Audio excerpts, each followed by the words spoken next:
Galera, vamos falar de Titã?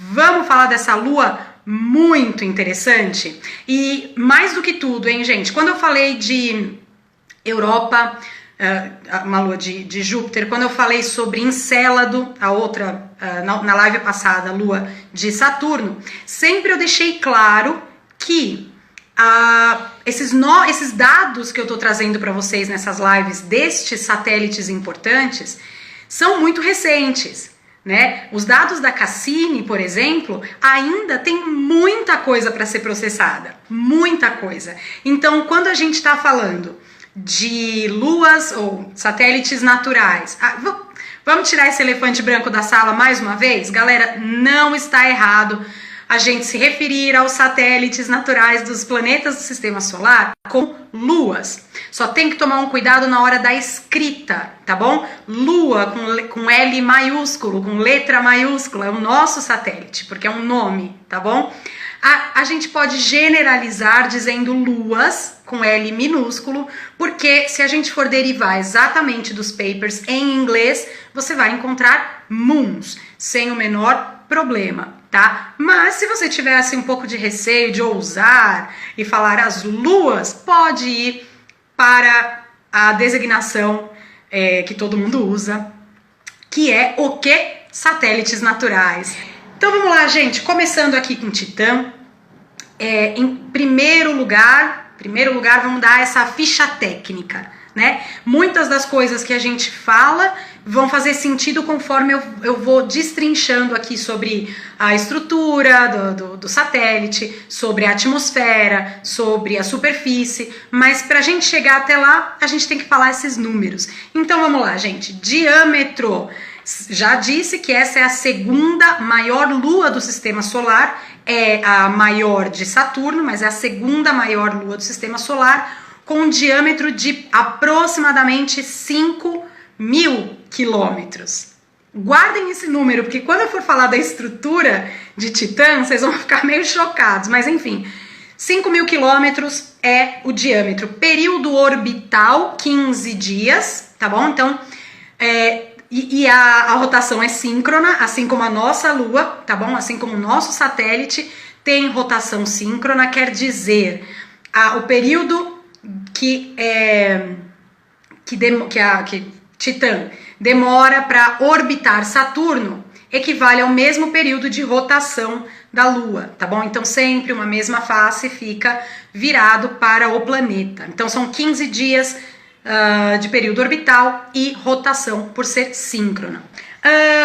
Temperatura, isso é primordial para a gente conseguir entender como é que funciona esse mundo, esse quase planeta Terra às avessas, tá bom?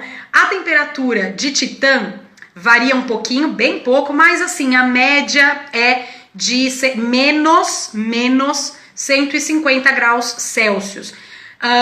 Quando a sonda Huygens pousou em Titã, a temperatura registrada era de menos 180 graus Celsius, tá bom? Então, deveria ser um mundo congelado, mas calma, nós chegaremos lá. Que mais que temos aqui de números e dados? Pressão atmosférica. Olha que interessante. A pressão atmosférica de Titã é apenas 1,5 atmosfera.